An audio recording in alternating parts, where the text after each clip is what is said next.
Engkau yang layak menerima semua pujian dan penyembahan kami. Tidak ada yang lain, tidak ada nama yang layak menerima pujian dan penyembahan selain Engkau saja.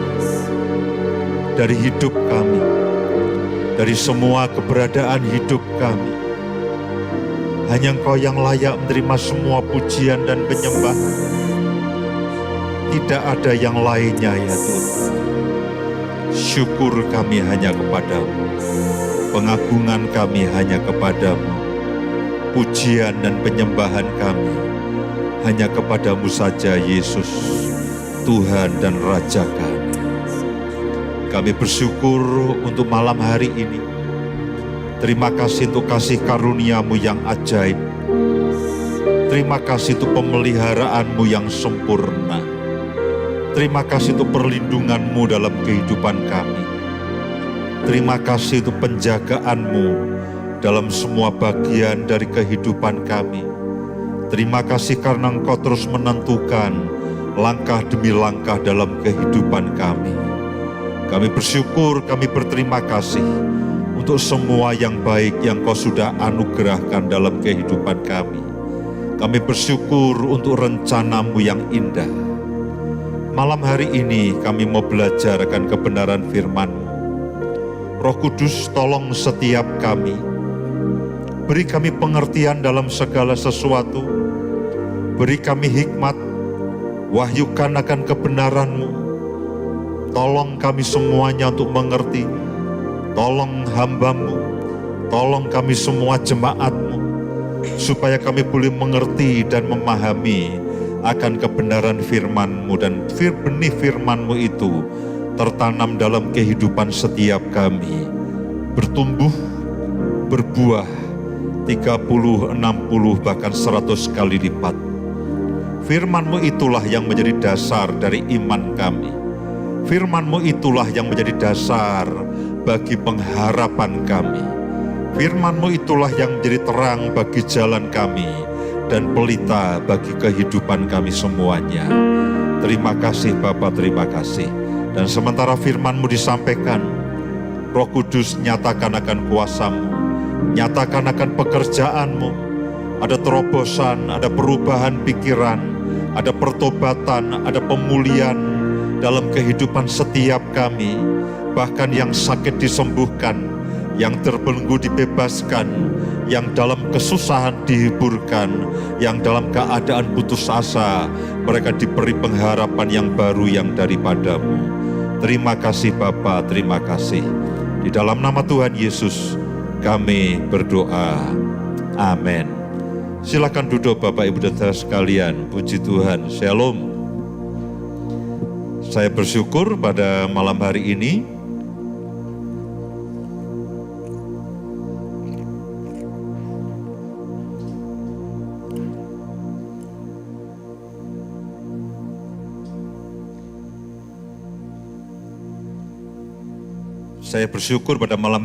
bisa bersama-sama dengan saudara semuanya. Dan ada satu bagian firman Tuhan yang saya akan sampaikan malam hari ini, tidak lari atau tidak berbeda dari tema umum bulan ini, yaitu kedalaman bersama Tuhan. Kedalaman bersama Tuhan diambil dari Filipi pasal yang keempat ayat yang ke-8. Nah, apa yang akan saya sampaikan malam hari ini merupakan subtema dari tema besar kita pada bulan ini, yaitu kedalaman bersama dengan Tuhan. Dan tema yang saya ambil adalah mengalami pengenalan akan Tuhan atau pengenalan akan Kristus. Itu merupakan subtema, merupakan pendalaman dari bagaimana kita, saya dan saudara bisa mengalami kedalaman bersama dengan Tuhan. Betul pepatah yang mengatakan, kalau kita tidak kenal, maka kita tidak sayang. Demikian juga, kalau kita tidak memahami dengan penuh, dengan utuh akan Yesus yang saya dan saudara sembah, akan Yesus yang setiap kali kita beriman dan kita berharap kepada Dia, Semakin kita mengenal Dia, kita akan semakin memiliki kedalaman bersama dengan Dia. Dan semakin kita mengenal Dia, iman kita, pengharapan kita itu akan semakin solid dan semakin utuh. Pengharapan kita juga akan semakin kokoh. Nah, Bapak Ibu dan semua saudara, seperti biasanya, saya banyak khotbah, saya banyak sampaikan firman Tuhan dalam bentuk pengajaran memang. Dalam bentuk pengajaran. Nah, memang kalau pengajaran perlu konsentrasi yang apa? Yang lama. Ya, perlu konsentrasi yang lama.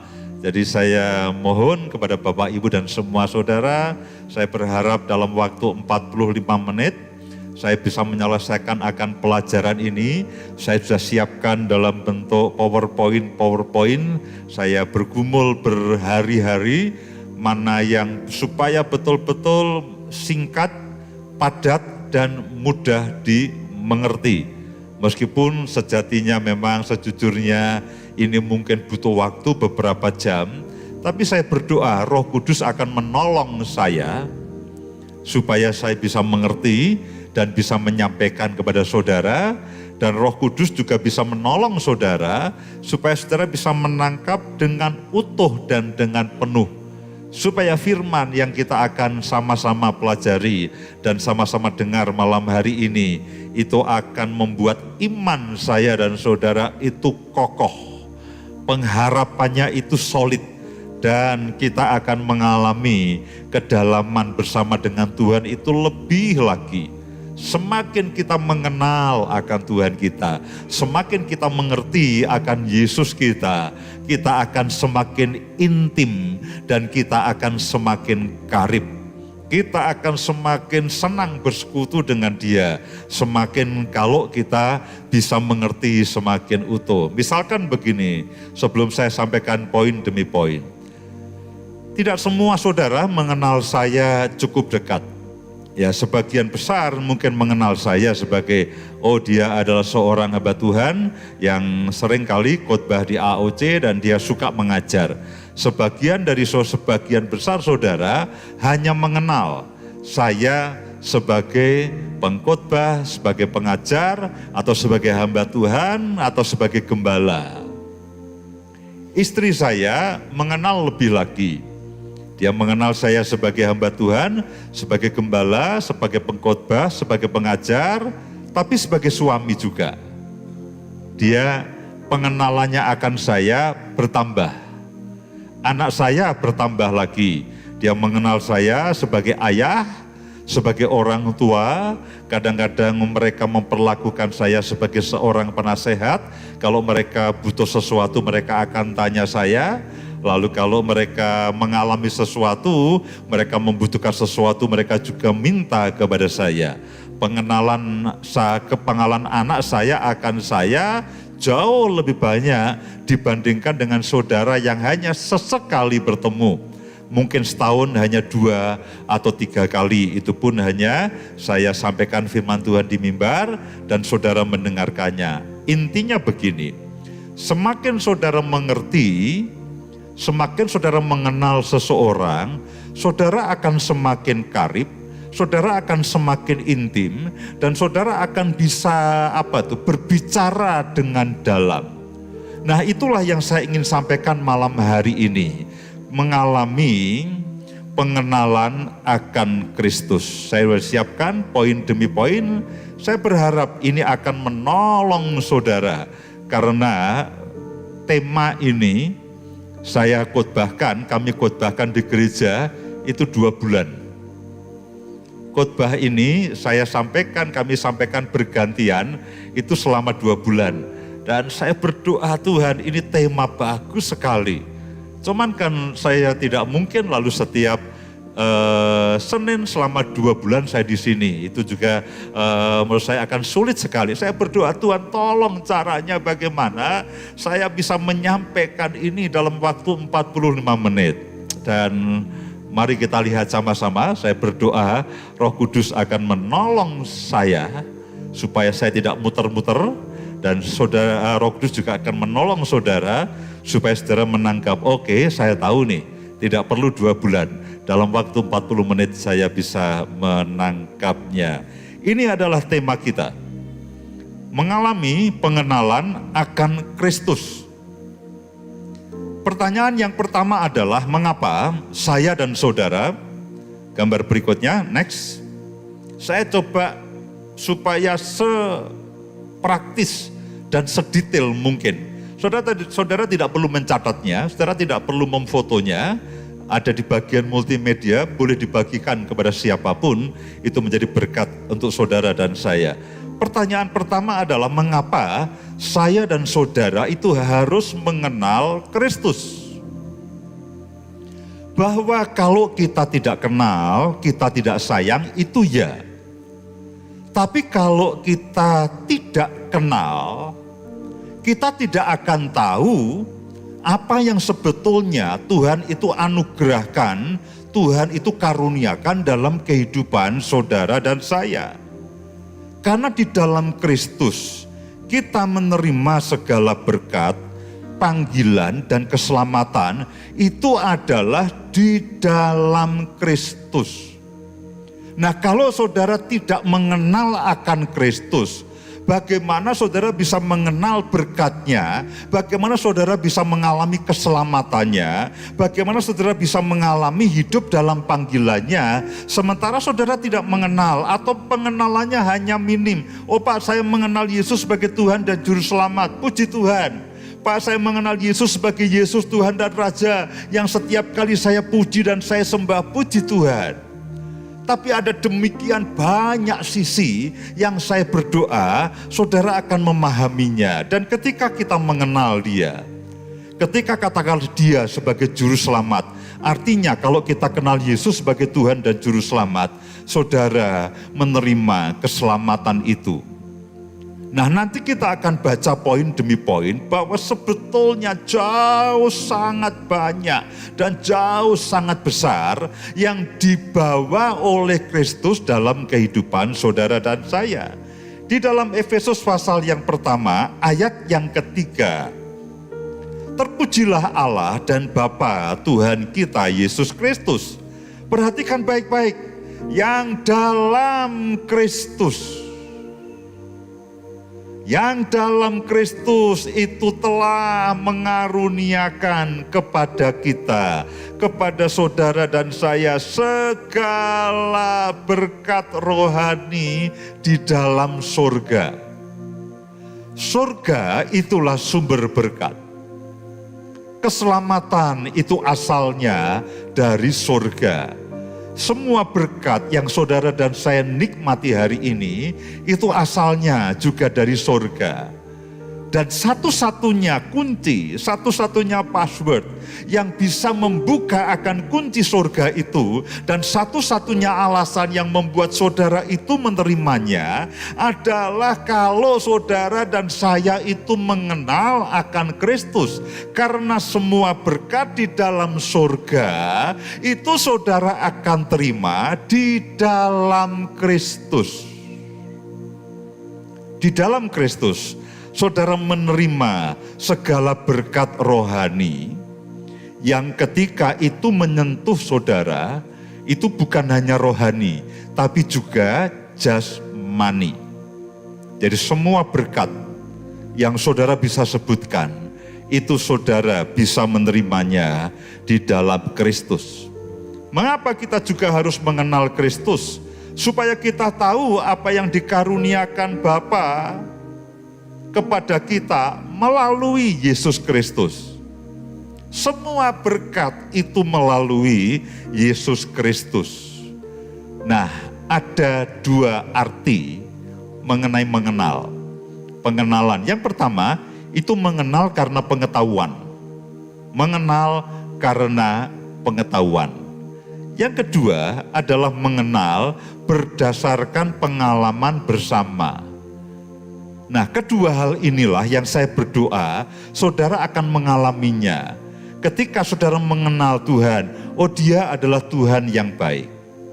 Saudara dengar dari siapa? Saya dengar dari kata orang, Pak.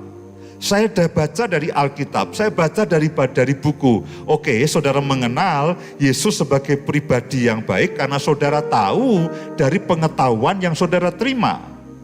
Namun pengenalan yang dimaksud di dalam Alkitab itu bukan hanya pengenalan karena pengetahuan, tapi pengenalan karena pengalaman. Pak, saya mengenal Yesus sebagai Tuhan yang baik. Oh, dia menolong saya, Pak. Saya mengalami begitu banyak persoalan. Saya mengalami begitu banyak masalah. Dia menolong saya melalui berbagai macam hal. Jadi pengenalan akan Kristus itu satu-satunya saluran untuk kita bisa menerima segala sesuatu yang Bapa itu sudah anugerahkan dalam kehidupan saya dan saudara. Gambar berikutnya. Di dalam Ibrani pasal yang pertama, ayat yang pertama sampai dengan ayat yang kedua, saya berharap pengertian ini akan menolong saudara.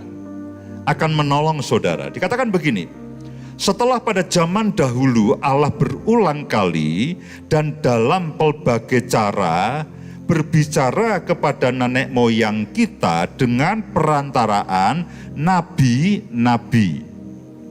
Jadi pada zaman dahulu, pada zaman perjanjian lama, itu Tuhan berbicara kepada nenek moyang kita secara rohani.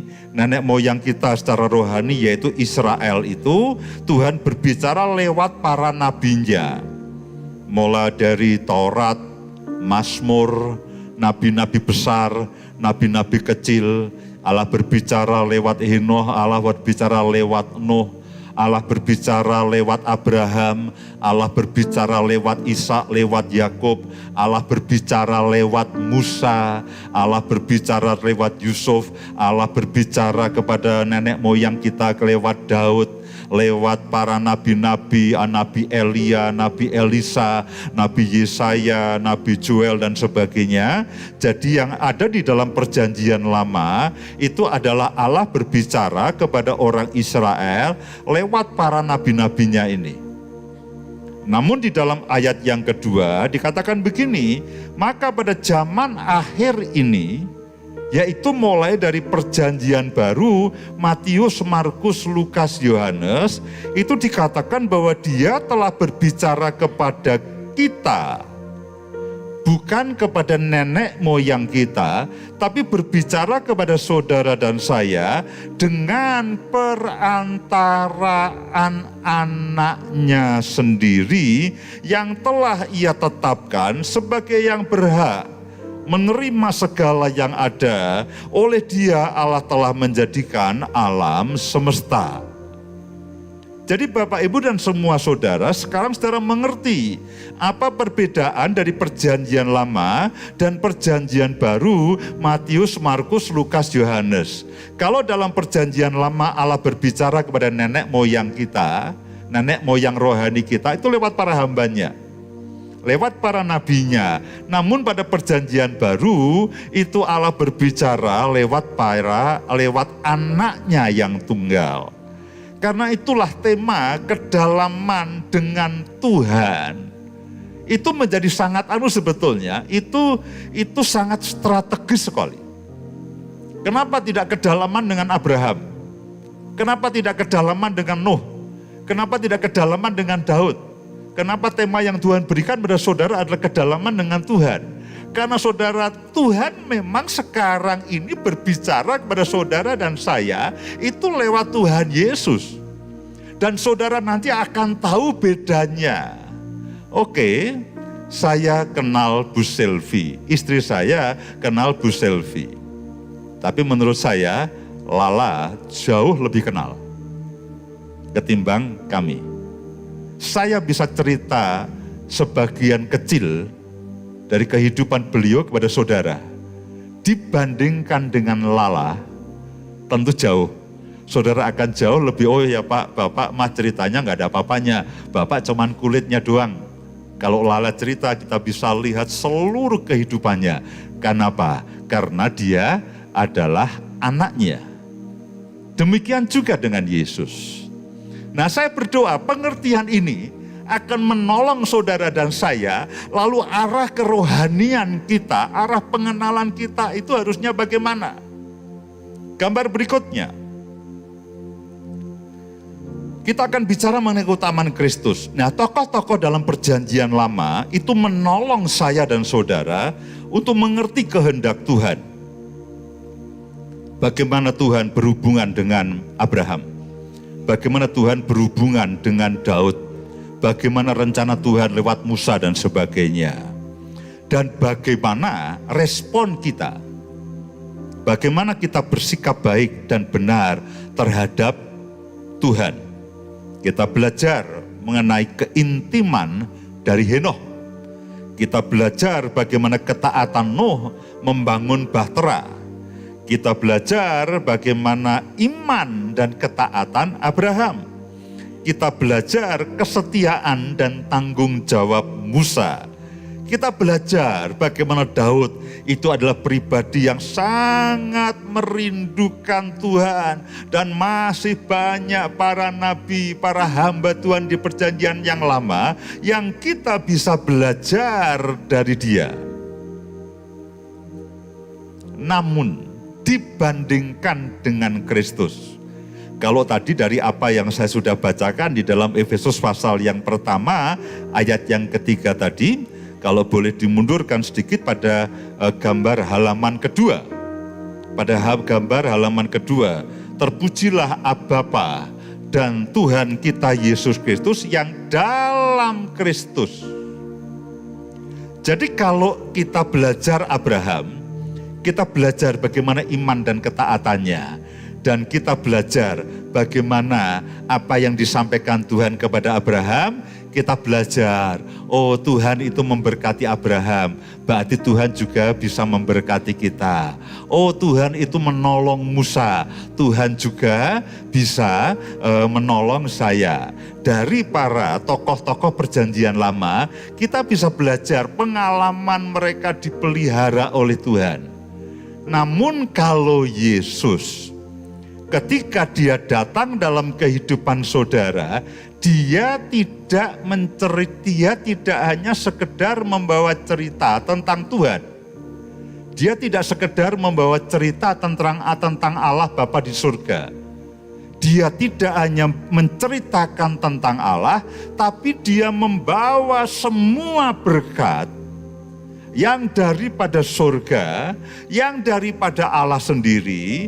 Lalu ketika dia datang pada saudara, dia memberikan itu kepada saudara dan saya. Nah dari sini saudara bisa ngerti bedanya.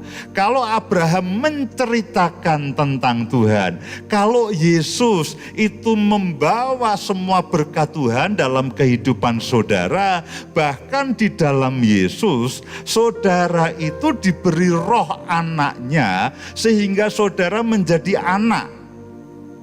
Abraham tidak bisa menjadikan saudara sebagai anak. Daud tidak bisa menjadikan saudara sebagai anak. Daud bisa memberi inspirasi kita menjadi seorang pemazmur seperti Daud. Tetapi yang bisa menjadikan saudara seorang anak, itu adalah kalau roh anaknya, yaitu roh Yesus, masuk dalam kehidupan saya dan saudara. Dan ketika roh anaknya itu masuk dalam kehidupan saya dan saudara, saudara sebagai anak. Dan ketika saudara sebagai anak, artinya saudara adalah ahli waris. Dan ketika saudara adalah ahli waris, artinya saudara berhak menerima segala yang ada pada Tuhan. Jadi apa yang dilakukan tokoh-tokoh perjanjian lama itu ajaib. Tapi yang dilakukan Yesus itu jauh melebihi dari semua yang kita bisa sebutkan tentang keajaiban. Nah, saya dan saudara harus bersyukur karena kita hidup di zaman ini, zaman yang sebetulnya dinubuatkan dan dinantikan oleh para nabi dari perjanjian lama. Baik, lalu halaman yang kelima, berikutnya halaman yang kelima. Di dalam Ibrani pasal yang pertama, ayat yang kedua sampai dengan ayat yang keempat, itu dikatakan bahwa itu disebut dengan keutamaan Kristus. Kristus itu adalah berhak menerima segala yang ada, pencipta alam semesta. Dia adalah cahaya kemuliaan Allah. Dia adalah gambar wujud Allah. Dia menopang segala yang ada dengan firman-Nya yang penuh dengan kekuasaan. Dia yang melakukan penyucian dosa. Dia yang duduk di sebelah kanan yang maha besar, di tempat yang maha tinggi. Dia lebih tinggi daripada malaikat-malaikat. Itu adalah keterangan yang ditulis di dalam Ibrani pasal yang pertama, ayat yang kedua, ketiga, dan keempat mengenai Yesus. Dalam istilah teologia itu disebut dengan keutamaan Kristus.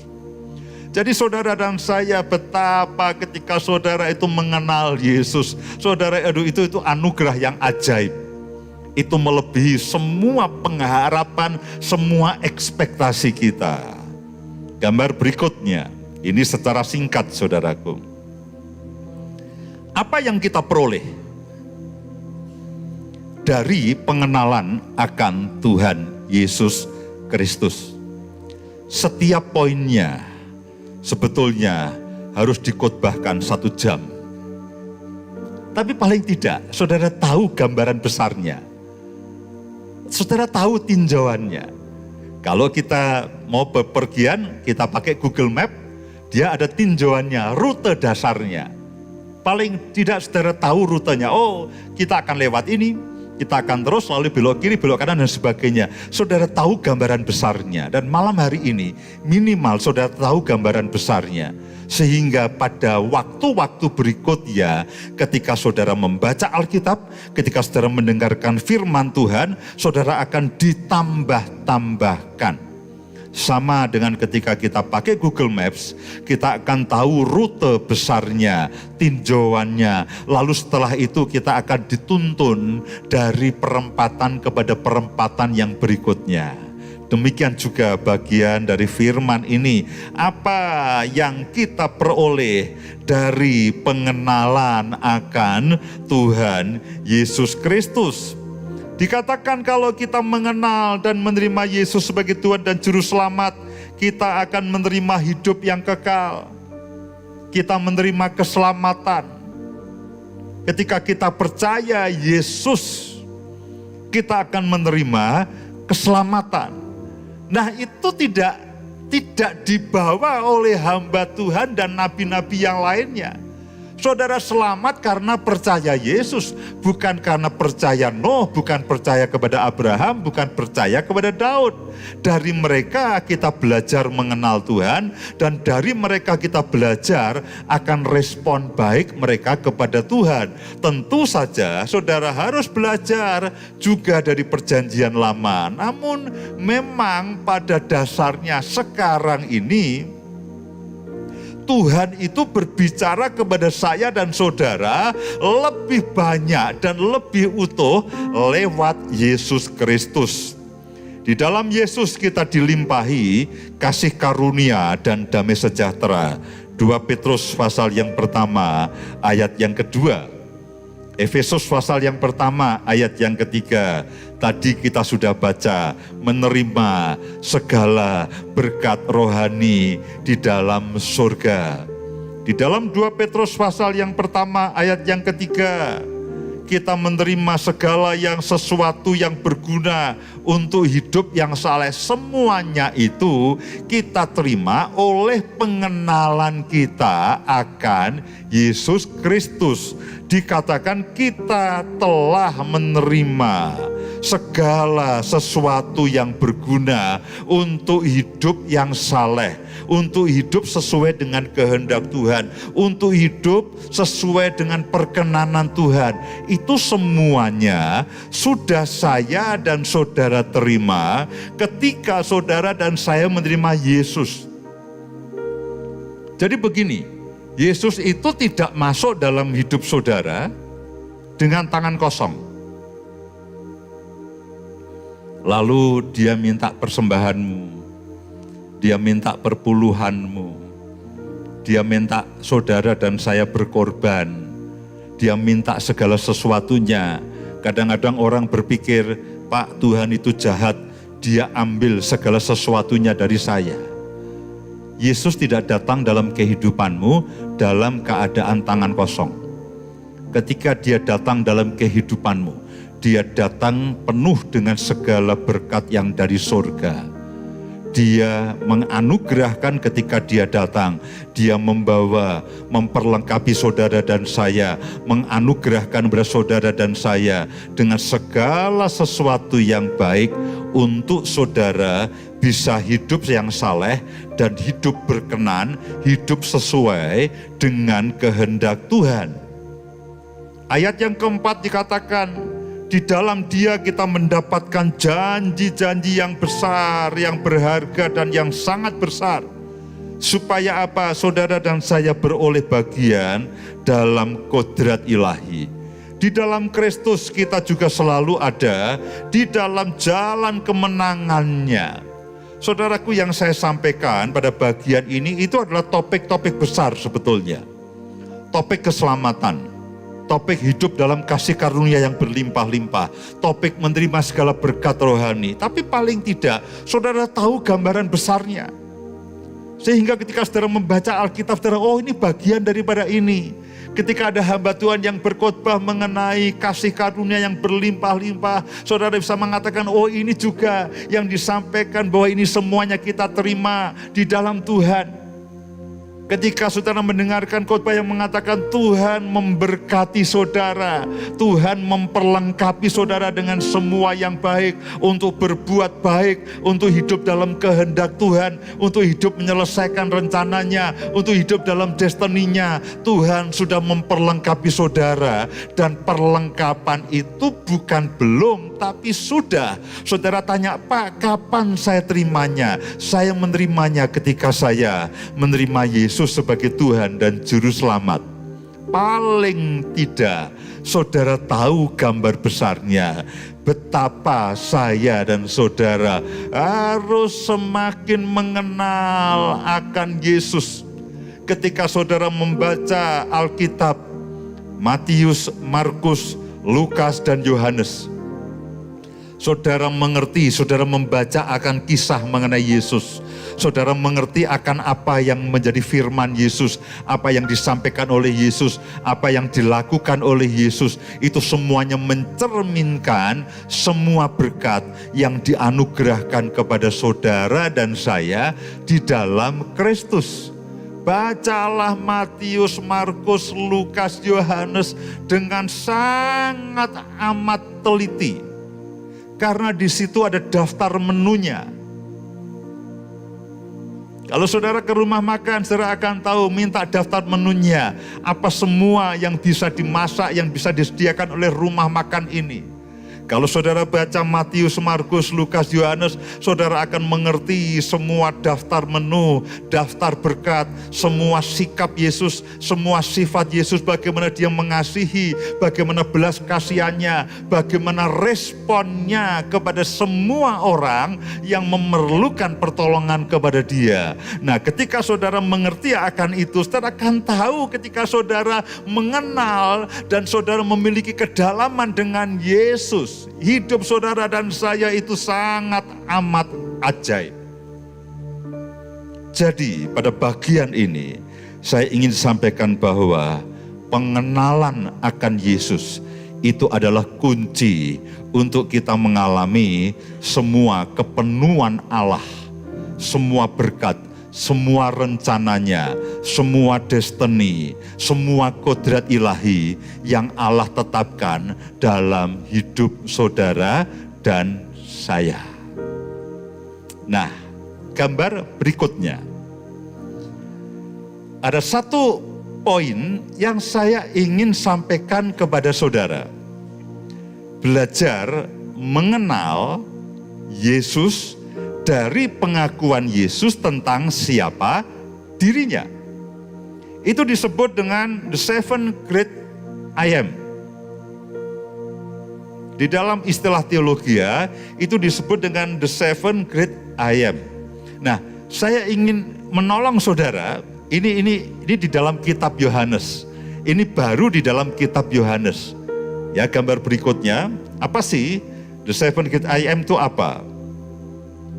Nah, ada istilah yang disebut dengan ego eimi. Akulah. Nah, Bapak Ibu dan semua saudara, saya sejujurnya ketika saya belajar ini, ini ajaib ini. Oke, saya mengenal Yesus sebagai Tuhan dan Juru Selamat. Saya mengenal Yesus sebagai Tuhan yang baik.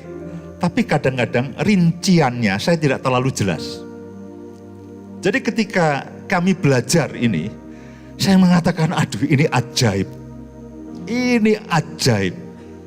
Ketika Yesus memperkenalkan dirinya kepada murid-muridnya dan kepada orang banyak, lalu dia secara langsung mengatakan, akulah roti hidup, akulah terang dunia, akulah pintu, akulah gembala yang baik, akulah kebangkitan dan hidup, akulah jalan, kebenaran dan hidup, akulah pokok anggur yang benar. Ini adalah secara langsung Yesus itu memperkenalkan dirinya. Aku ini roti hidup, aku ini terang dunia, aku ini pintu, aku ini gembala yang baik, aku ini kebangkitan dan hidup, aku ini jalan kebenaran dan hidup, akulah pokok anggur yang benar. Sama dengan ketika saya memperkenalkan saudara, nama saya lengkapnya adalah Lukas Yusianto. Saya seorang pemimpin jemaat, saya gembala, saya suka mengajar, saya juga punya siaran di radio mengenai keluarga. Lalu saya juga perkenalkan, saya adalah suami dari Ibu Indah Setiawati, saya adalah ayah daripada kedua anak saya adalah ayah mertua daripada menantu saya. Saya akan memperkenalkan saudara, saya ini. Nah, ini yang disebut dengan ego eimi atau akulah ini. Tuhan Yesus secara langsung di dalam Yohanes itu ada 7 kali ucapan mengenai akulah atau ego eimi yang secara langsung diucapkan oleh Yesus secara jelas. Nah, ungkapan aku adalah, saudaraku, ini luar biasa. Saya berharap ini akan menolong saudara sehingga saudara semakin terbuka. Pengenalan dan kedalaman dengan Yesus itu semakin terbuka. Gambar berikutnya. Kenapa sih aku adalah itu menjadi sangat penting? Ketika dia katakan akulah pokok anggur, apa urgensinya, apa pentingnya dia mengatakan akulah atau ego eimi? Karena begini Bapak Ibu dan semua saudara, ungkapan aku adalah digunakan di perjanjian lama sebagai penggambaran Allah. Ketika Allah itu menyatakan dirinya kepada Musa, aku adalah aku. Jadi ungkapan aku adalah atau akulah yang diucapkan Yesus itu adalah seperti dia memperkenalkan aku ini Allah. Aku ini Allah. Dalam Keluaran pasal yang ketiga ayat yang ke-14, firman Allah kepada Musa, aku adalah aku, ego eimi. Lagi firmannya, beginilah kau katakan kepada orang Israel itu, akulah aku, telah mengutus aku kepadamu. Nah, ungkapan aku adalah atau akulah, itu di dalam Septuaginta, dalam perjanjian lama bahasa Yunani, itu ungkapan itu hanya boleh digunakan untuk menyebut Allah. Untuk menyebut Allah. Tidak boleh ada seorang pun yang boleh mengatakan akulah, dipakai untuk orang itu tidak boleh. Bapak Ibu dan Saudara, setiap kali Yesus mengatakan akulah roti hidup, akulah pokok anggur yang benar, akulah pintu, akulah gembala yang baik, alih-alih dia mendapatkan pujian. Lalu kalau saudara perhatikan di dalam Alkitab, itu orang Farisi dan ahli Taurat, mereka akan mengambil batu, mereka akan mengelempari Yesus. Kenapa? Karena ketika dia katakan akulah, itu sama saja dengan Yesus menyamakan dirinya dengan Allah. Nah, itulah yang orang Yahudi dan orang Farisi tidak suka. Itu adalah alasan yang paling kuat kenapa akhirnya Yesus itu disalibkan. Karena dia mengaku sebagai Allah. Jadi ketika dia mengatakan akulah roti hidup. Artinya begini, aku ini Allah. Aku sebagai roti hidup bagi kamu. Seperti bangsa Israel, itu makan mana setiap hari. Berarti dia katakan bersaudara, aku ini Tuhan ini. Akulah yang menjamin hidupmu setiap hari. Saudaraku, pengertiannya saya katakan, oh ini ajaib ini. Tapi setiap kali dia mengatakan akulah, itu orang Yahudi tidak suka. Karena dia menyamakan dirinya dengan Allah. Dia menyamakan dirinya dengan Yahweh, dengan YHWH itu. Jadi karena itu setiap kali Yesus mengatakan akulah, alih-alih pujian dan mengatakan Tuhan, terima kasih untuk pengakuanmu. Tidak, itu orang Farisi mencari batu dan melempari dia dengan batu, dan mereka ingin menangkap Yesus. Itulah alasan kenapa Yesus itu disalibkan dan mati, karena dia mengatakan aku ini adalah Allah. Dan memang dia adalah Allah yang menjadi manusia. Yesus menyatakan bahwa dia adalah Allah. Dia bagian daripada Tritunggal itu sendiri. Nah, kita akan belajar dengan cepat dan belajar dengan singkat. Yang pertama adalah gambar berikutnya. Akulah roti hidup. Akulah roti hidup. Dia mengatakan bersaudara dan saya, aku ini Allah. Aku menjadi roti hidup bagi kamu. Yang pertama seperti kepada bangsa Israel. Diberikan mana setiap hari. Tapi di sisi yang lain, aku adalah roti yang dipecahkan. Setiap kali saudara makan dan minum perjamuan, saudara menerima akan keselamatan yang daripada Tuhan. Jadi ketika dia katakan, akulah roti hidup. Aku Tuhan yang menjadi roti hidup bagi kamu. Makanlah. Seperti nenek moyangmu, makan mana di padang gurun dan mereka terpelihara kehidupannya hari demi hari. Di tengah kekeringan, di tengah padang yang tandus, hidup mereka terpelihara. Itu artinya saudara dan saya itu memiliki roti setiap hari. Memiliki jaminan pemeliharaan Tuhan setiap hari. Dan siapa yang menjamin? Yang menjamin adalah Yesus Tuhan Raja itu sendiri. Dan demikian juga dia mengatakan, akulah roti hidup yang turun dari surga. Jikalau seorang makan dari roti ini, ayat yang ke-51 itu, ia akan hidup selama-lamanya. Saudara akan menerima hidup yang kekal. Karena dikatakan darahnya dicurahkan. Pada malam sebelum dia disalibkan, dia membuat perjamuan, inilah tubuh dan darahku. Makanlah sebagai perjanjian baru untuk keselamatanmu. Roti mana itu menjamin pemeliharaan saudara setiap hari. Roti hidup yang terpecahkan itu menjamin keselamatan saudara. Menjamin semua yang dijanjikan Tuhan dalam kehidupan saudara dan saya. Berikutnya, halaman 11. Yesus menjadi jaminan ketika dia sebagai roti hidup. Dia menjadi jaminan pemeliharaan Tuhan atas saudara dan saya. Seperti mana yang setiap pagi turun untuk memelihara bangsa Israel. Demikian juga dia adalah Tuhan yang memelihara hidup kita dari hari ke hari dengan caranya yang ajaib. Yesus adalah roti hidup yang dipecahkan untuk keselamatan kita, untuk keselamatan saudara dan saya, dan juga dunia. Lalu halaman yang ke-12. Halaman yang ke-12, akulah terang dunia. Maka Yesus berkata pula kepada orang banyak katanya, akulah terang dunia. Barang siapa mengikut aku, ia tidak akan berjalan dalam kegelapan, melainkan ia akan mempunyai terang hidup. Selama aku di dalam dunia, akulah terang dunia. Di dalam dunia yang makin gelap, Yesus adalah terang atas jalan kehidupan saya dan saudara.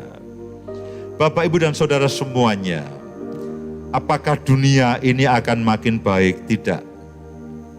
Di dalam Yesaya 60 dikatakan kegelapan dan kekelaman itu menutupi bumi dan menutupi bangsa-bangsa. Makin lama dunia ini makin gelap.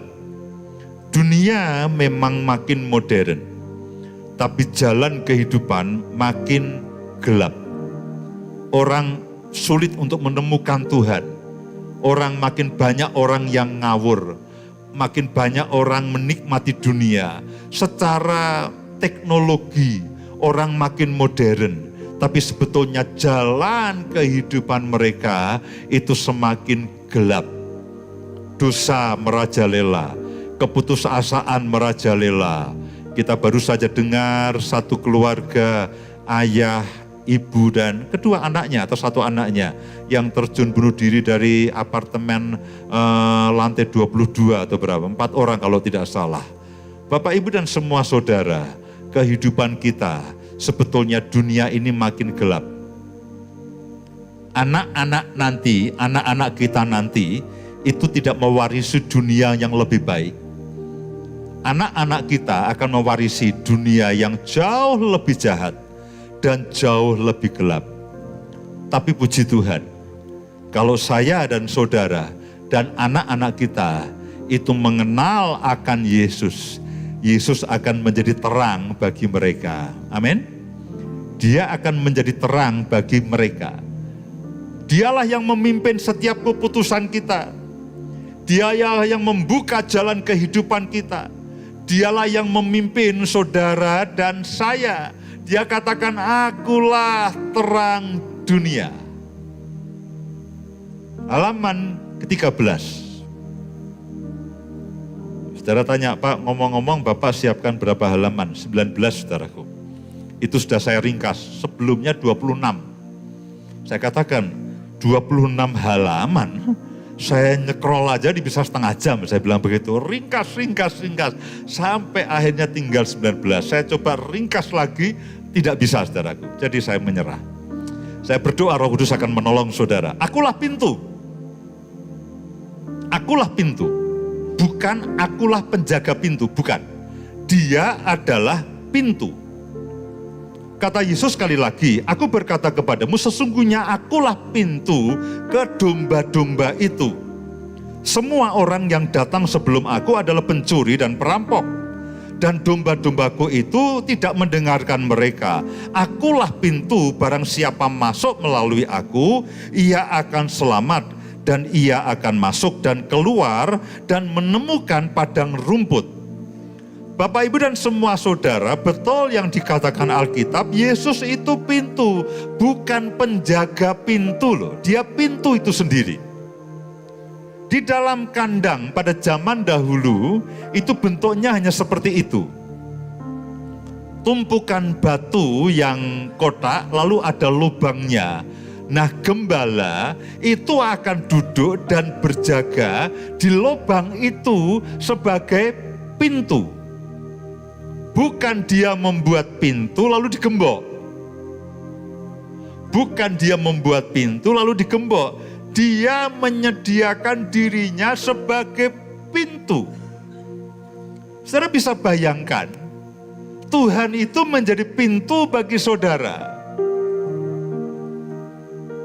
Yang masuk dalam kehidupan saudara, perhatikan baik-baik. Penjaga pintu akan memastikan siapa yang masuk. Nah, kalau dia itu pintu bagi hidup saudara, saudara bisa bayangkan, apakah ada sesuatu yang buruk yang bisa masuk dalam kehidupan saudara, sedangkan pintunya adalah Yesus? apakah ada ancaman yang bisa masuk dalam kehidupan saudara, sedangkan pintunya adalah Yesus? Saudara bisa bayangkan bagaimana terlindunginya hidup saudara dan saya oleh karena Dia adalah sang pintu itu sendiri. Saudaraku, ketika saya mengerti pengertian, saya katakan, Tuhan, berarti tidak ada yang perlu saya takutkan, iya. Berarti tidak ada yang saya perlu khawatirkan, iya. Dimanapun saya berada, apakah saya sedang tidur, sedang makan, atau sedang dalam perjalanan, apakah ada yang apakah ada yang perlu saya takutkan? Tidak ada. Karena siapapun yang mau masuk dalam kehidupanmu harus melalui sang pintu. Dan tidak mungkin Yesus itu akan membiarkan yang buruk dan yang jahat masuk dalam kehidupan saudara. Dan dikatakan kalau saudara keluar melalui pintu itu, ketika saudara masuk saudara akan terlindungi. Dan ketika saudara keluar, saudara akan mendapatkan jaminan. Saudara akan mendapatkan jaminan akan kehidupan saudara. Saudara akan terpelihara hidupnya.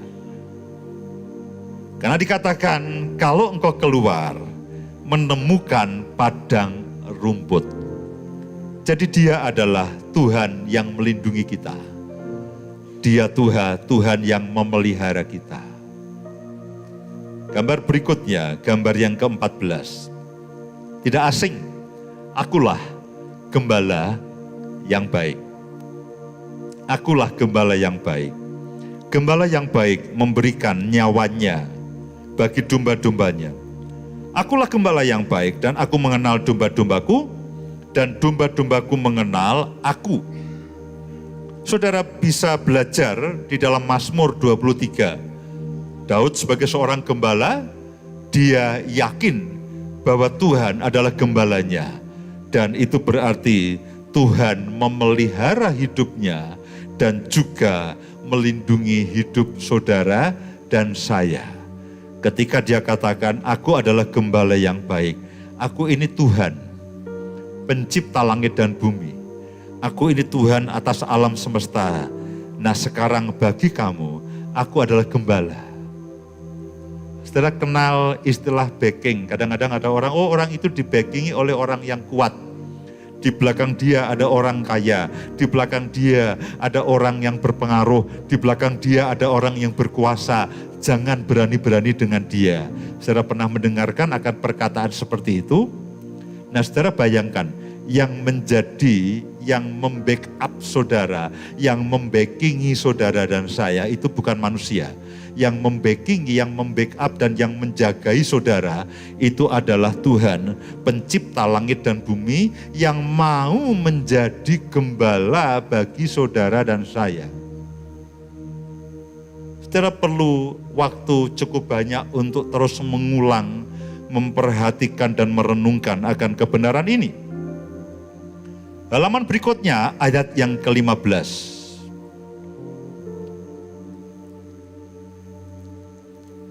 Jawab Yesus, akulah kebangkitan dan hidup.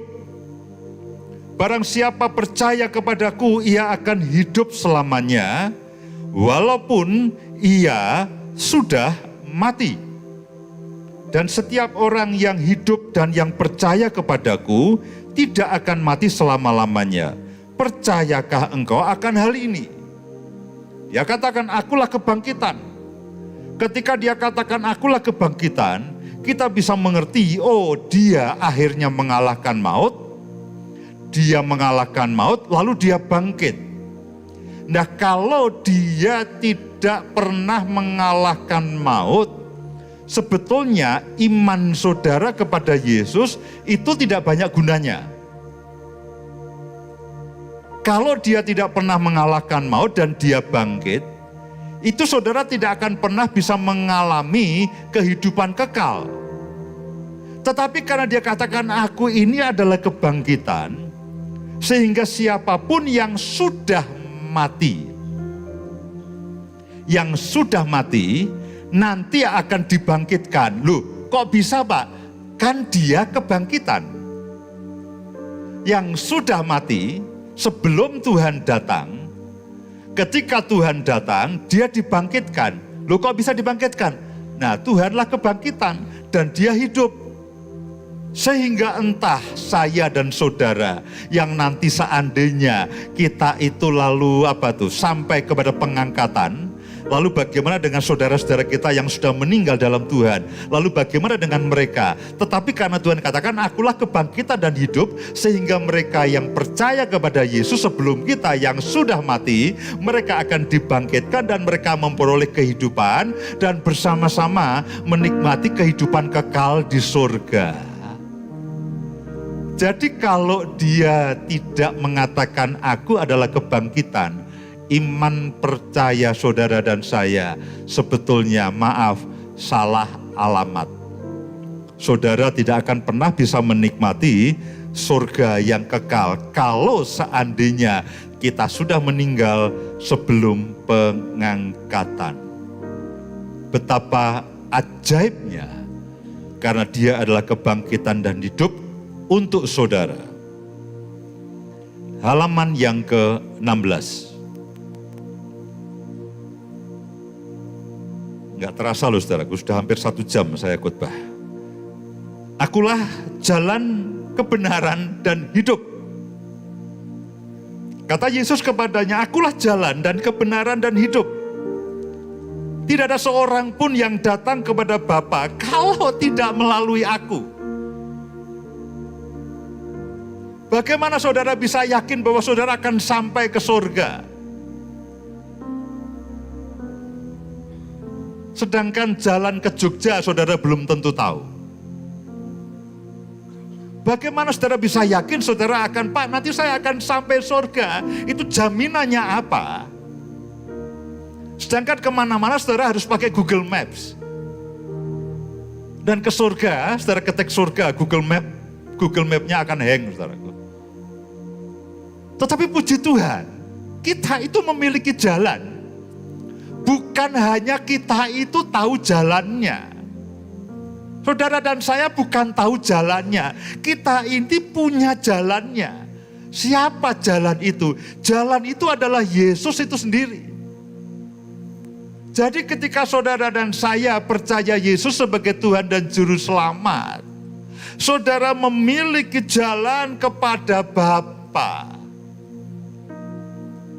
Maafkan saya, entah saudara seperti apa, saudara hidup sederhana, atau saudara hidup berlimpah dengan kekayaan, saudara orang dengan pendidikan sederhana, orang dengan pendidikan sangat tinggi, saudara orang yang mungkin berpengaruh, atau saudara adalah pribadi yang sederhana, entah apapun posisi saudara dalam kehidupan ini, kalau saudara memiliki Yesus, saudara punya dan tahu jalan itu.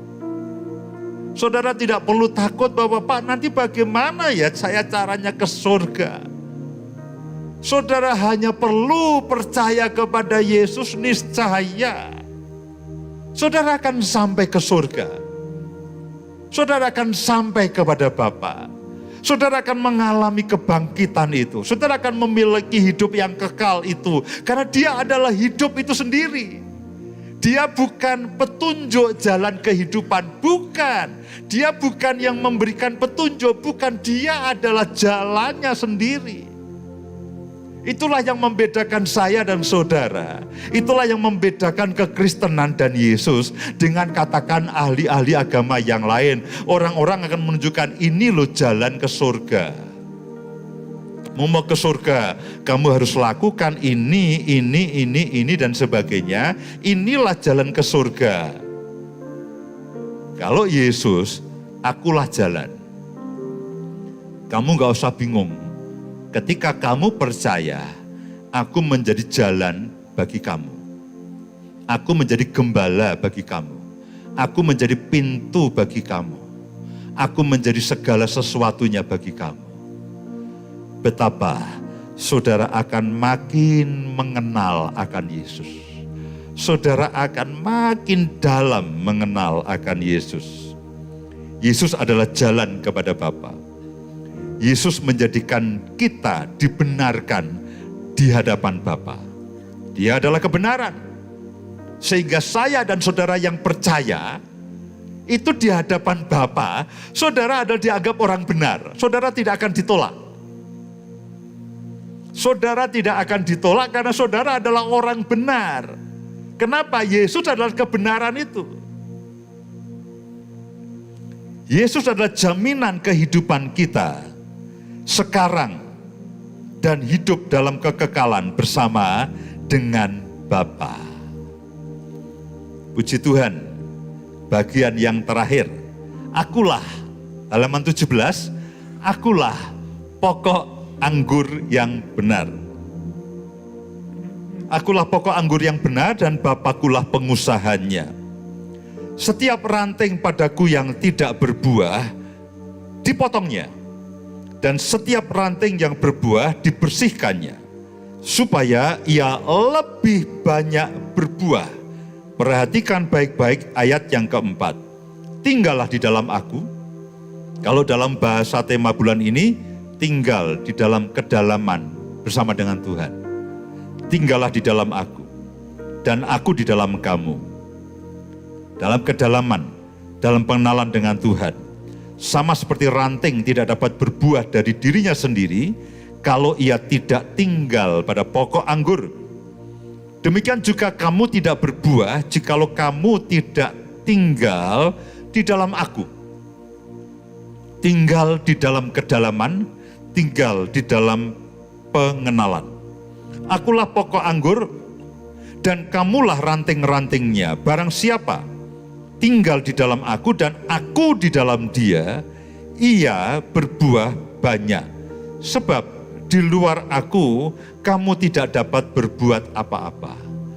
Ketika saudara terus tinggal dalam Kristus, di dalam mengalami kedalaman, mengalami pengalaman, mengalami keintiman, selalu menjaga persekutuan dengan Tuhan. Saudara terus melekat kepada Dia, saudara melekat kepada firman-Nya. Lalu buah dalam kehidupan saudara itu pasti muncul dengan sendirinya. Bukan saudara yang mengeluarkan buah, tapi Bapa lewat Yesus itulah yang mengeluarkan buah dalam kehidupan saudara. Karena itulah disebut dengan buah roh. Buah roh. Siapa yang berbuah lewat hidup saudara? Roh Kudus. Nah, ketika saudara melekat kepada Tuhan, saudara tinggal dalam pengenalan, saudara tinggal dalam kedalaman, semua yang baik, berkat-Nya, rohani dan jasmani, panggilannya, destininya, buah-buah roh, karakter ilahi, semua sikap-sikap yang baik, semua berkat yang baik, semua perlengkapan yang baik yang daripada Tuhan, itu akan mengalir dalam kehidupan saudara dan saya. Ketika terus melekat kepada Yesus, halaman yang ke-18, ketika terus melekat kepada Yesus, kita mendapatkan aliran ilahi yang menjamin hidup kita berbuah dan berhasil dalam segala hal. Kalau engkau seorang suami, engkau memiliki persekutuan yang karib dengan Tuhan. Sebagai semua yang baik, sikapmu yang baik kepada istrimu, sikapmu yang baik kepada anak-anakmu, ketika engkau seorang karyawan, ketika engkau seorang pengusaha, ketika engkau terus melekat kepada Tuhan, maka semua yang baik itu akan mengalir dalam kehidupan saudara dan saya. Lalu bagaimana? Ini halaman yang terakhir. Kesimpulan dan respon yang saudara dan saya harus lakukan. Kesimpulannya apa? Ketika dia katakan, akulah roti hidup, akulah terang dunia, akulah gembala yang baik, akulah pintu, akulah kebangkitan, akulah hidup, akulah jalan, akulah kebenaran, akulah pokok anggur yang benar itu. Dia ingin mengatakan bahwa aku ini, Tuhan ini adalah segala-galanya dalam kehidupan saudara dan saya. Ketika dia katakan ketujuh kata akulah itu, praktis tidak ada bagian dari hidup saudara itu yang terlewatkan. Saudara boleh sebutkan kebutuhan apapun dalam kehidupanmu yang tidak ada di dalam jaminan Tuhan. Ketika dia katakan ketujuh kata ego emi atau akulah ini, itu kalau asuransi itu all risk. Semuanya itu dijamin oleh Tuhan. Dan Tuhan katakan, aku ini menjadi roti hidup bagi kamu. Aku ini menjadi kebangkitan bagi kamu. Aku ini menjadi pintu bagi kamu. Aku adalah gembala bagi kamu. Aku adalah jalan bagi kamu. Aku adalah pokok anggur yang baik bagi kamu. Dengan kata lain, akulah segala-galanya bagi kamu. Saudara bisa bayangkan, saudara hanya perlu menjaga hidup di dalam kedalaman dengan Tuhan itu. Saudara perlu mengerti kedalaman dengan Tuhan. Sekarang saudara tahu. Saudara tidak masuk ke dalam ruang yang hampa, itu tidak. Saudara tidak membeli atau mengambil kucing dalam karung. Yang saudara tidak tahu ini jantan atau betina. Ini kucing baik atau tidak baik. Jelas Yesus katakan, aku ini segala-galanya bagi kamu. Jadi ketika saudara percaya kepada Yesus dan Tuhan dan Juru Selamat, saudara mendapatkan paket penuh untuk hidup di dunia ini dan hidup di dalam kekekalan. Tidak ada lagi ruang kosong. Perhatikan baik-baik, tidak ada lagi ruang kosong dalam kehidupan saudara dan saya. Bagaimana tidak? Saudara akan semakin rindu ada di dalam kedalaman Tuhan. Saudara akan semakin rindu di dalam pengenalan akan Tuhan.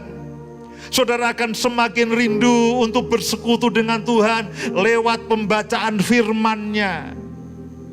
Ketika saudara membaca firman, saudara sedang bersekutu dengan firman itu sendiri. Pada formulanya adalah firman. Firman itu bersama-sama dengan Allah. Dan firman itu adalah Allah sendiri. Yang mengundang saya ke tempat ini, itu Pauline yang konfirmasi semuanya, tentu atas otorisasi dari Bu Selvi dan semuanya.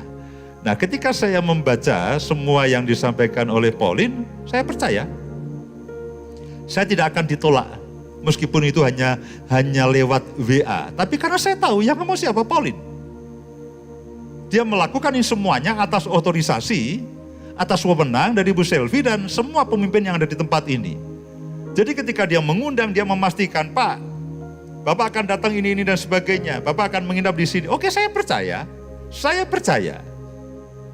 Karena apa yang di-chat Pauline lewat WA, itu sama dengan AOC Bandung ini. Jadi saya tidak ragu, saya tidak tanya kepada Bu Selvi, maaf Bu, ini palsu atau tidak undangan ini? Saya tidak tanya kepada Lala, saya tidak tanya kepada Derian, ini palsu atau tidak? Jadwal ini benar atau tidak? Setiap kali saya hanya perlu ngecek. Oh, temanya ini, Filipi 4 ayat 8. Saya juga tidak tanya pada Lala, saya tidak tanya pada yang lainnya, saya percaya kepada apa yang ditulis. Demikian juga dengan Yesus itu sendiri. Saudara ketika membaca firman-Nya, saudara membaca isi hati Bapa. Saudara membaca apa yang ada di dalam pikiran Bapa.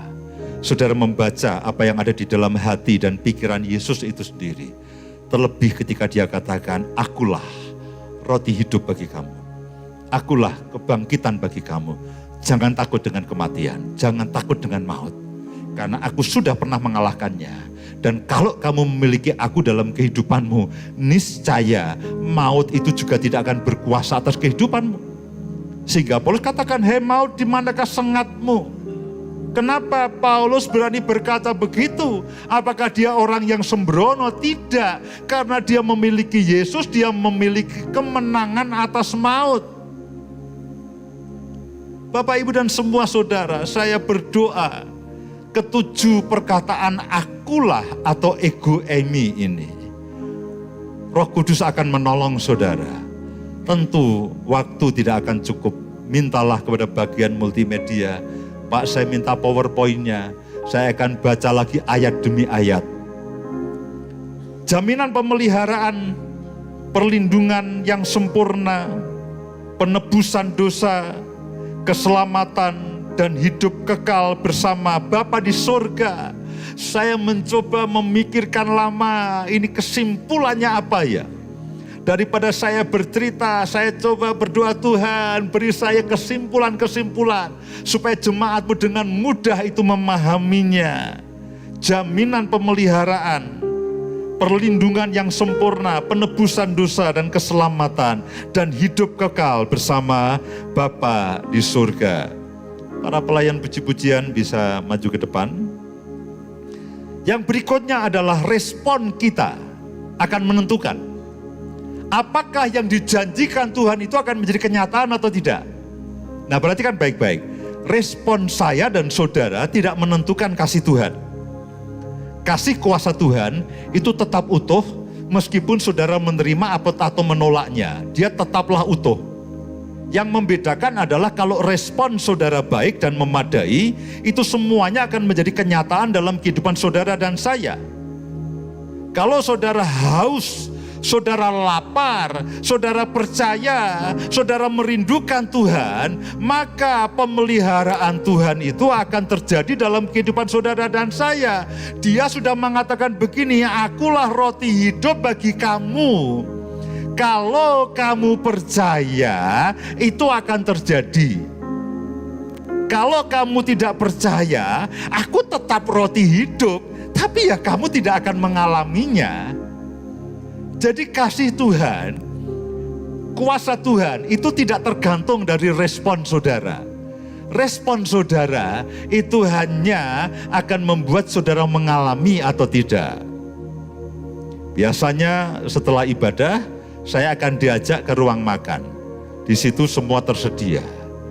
Bu Selvi mengatakan, Pak, silahkan makan. Sudah ada. Bapak mau makan atau tidak, ini tetap sudah ada. Sudah dipesankan.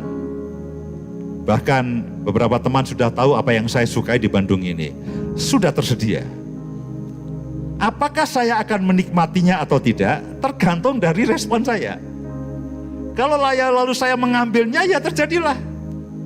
Lalu saya pulang akan jauh lebih kenyang ketimbang saya datang. Tapi kalau saya tidak meresponinya, ya itu makanan sudah ada. Cuman saya tidak menikmatinya. Demikian juga dengan kasih Tuhan. Demikian juga dengan 7 perkataan akulah, itu tetap berlaku. Respon saudara, kerinduan saudara, ketaatan saudara, itu akan menentukan. Saudara akan makin mempelajari dan merenungkan kebenaran firman Tuhan tentang Yesus. Kemarin di Big Miracle Church, saya sampaikan Yesus sebagai imam besar agung. Masih banyak sih pernyataan Yesus sebagai apa itu masih banyak. Tapi ketujuh ini itu sudah mengcover semua bagian dalam kehidupan saudara dan saya. Yang terakhir, semakin percaya, semakin karib, semakin intim, semakin dalam, semakin mengenal, dan semakin mengandalkan akan Yesus dengan pertolongan Roh Kudus. Saya berdoa firman yang padat dan panjang ini. Saya tahu ini padat dan seharusnya panjang. Saya mencoba meringkasnya. Saya terbatas, saya sudah selesai, tapi saya percaya Roh Kudus akan menolong saudara dari satu pengalaman kepada pengalaman yang lainnya. Dia akan menolong saudara, memimpin saudara, mengalami pengalaman Yesus sebagai pintu, Dia akan menolong saudara akan mengalami Yesus sebagai kebangkitan, sebagai hidup, sebagai gembala yang baik, sebagai roti hidup, sebagai pokok anggur yang benar, sebagai terang. Ketika saudara kebingungan dengan jalan yang harus saudara tempuh, ketika saudara berdoa, Tuhan akan menunjukkan inilah jalan yang harus kamu lalui. Dia sebagai terang. Mari semuanya bangkit berdiri.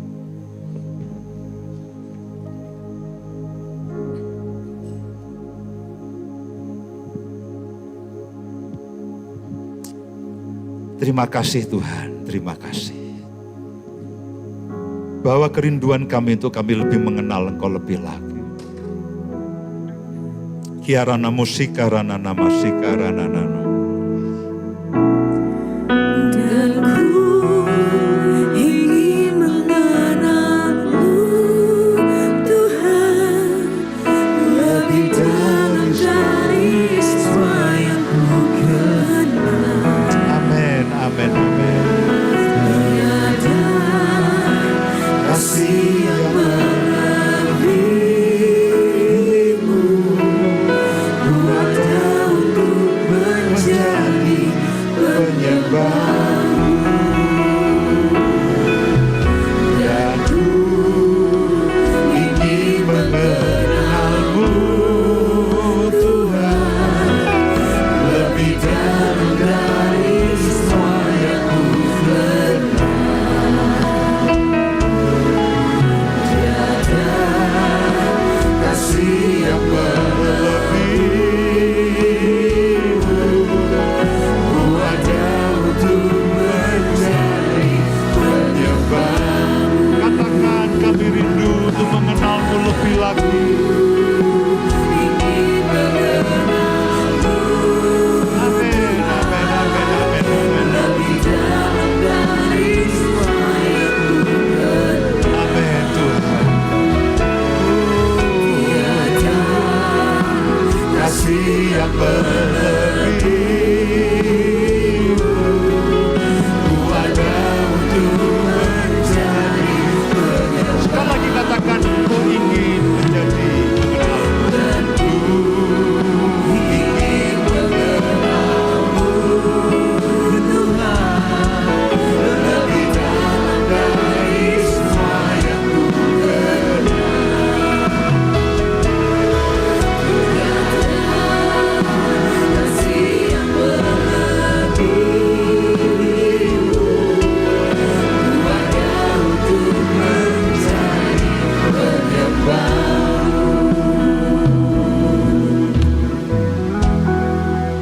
Roh Kudus, hamba berdoa untuk setiap anak-anak-Mu yang mendengarkan firman. Beri kami pengertian dalam banyak hal. Pimpin kami dari satu firman kepada firman yang lainnya.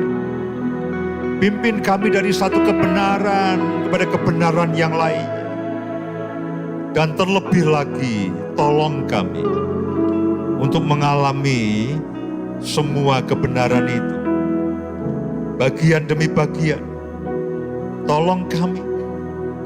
Wahyukan dalam kehidupan kami. Kebenaran firman-Mu yang ajaib ini. Supaya firman-Mu itu berbuah dalam hidup kami. 30, 60, bahkan 100 kali lipat. Terima kasih Bapa, terima kasih. Di dalam nama Tuhan Yesus, kami mengucap syukur, kami berdoa. Semua yang percaya, sama-sama katakan amin, amin, amin. Silakan duduk Bapak Ibu sekalian.